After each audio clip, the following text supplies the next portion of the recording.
Hội chợ xe hơi quốc tế Mondial Auto lần thứ 90 ở Paris quy tụ khoảng 50 nhà sản xuất, thu hút hơn 500.000 du khách.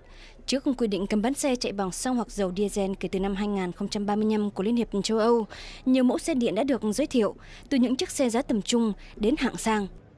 Une dizaine d'innovations majeures dans l'automobile.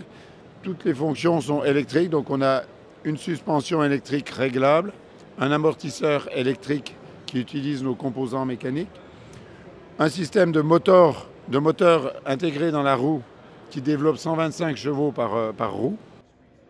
Hội chợ xe hơi quốc tế Paris năm nay cũng được đánh dấu bởi cuộc cạnh tranh gay gắt giữa châu Âu và các nhà sản xuất Trung Quốc. Hôm 14 tháng 10 vừa qua, Liên hiệp châu Âu đã thông qua đề xuất tăng thêm thuế quan, có thể bổ sung tới 35%, nhắm vào xe ô tô điện Trung Quốc nhập khẩu vào khối. Ủy ban châu Âu lên án cuộc cạnh tranh không công bằng của Bắc Kinh khi bơm khoản tiền viện trợ khổng lồ cho các nhà sản xuất xe điện Trung Quốc. Thương hiệu BYD của Trung Quốc, với các mẫu xe có tỷ lệ phát thải thấp, được bán nhiều nhất thế giới, vượt cả Tesla, vốn tiền phong trong lĩnh vực này.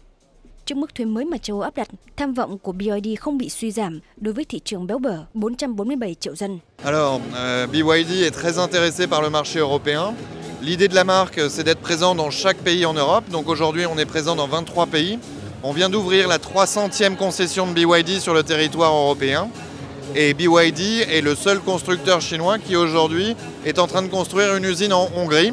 Ce sera notre deuxième usine, puisqu'on en a déjà une qui fabrique des bus. Et enfin, on travaille également sur la création d'une usine en Turquie. Một thương hiệu xe điện mới nổi khác đến từ Trung Quốc, Skyworth, thì cho biết đã có sự chuẩn bị, dự trù việc tăng thuế vào trong giá thành. On a maintenu notre prix, en dépit aussi de la hausse des taxes douanières, parce qu'on a un prix qui est encore intéressant. On est assez serein pour notre première approche du marché.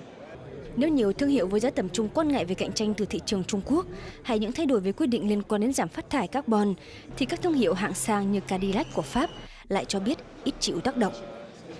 On est sur le haut du segment, on est premium plus. En réalité, en l'état actuel des choses, peu d'impact parce que la marque l'emporte sur le reste.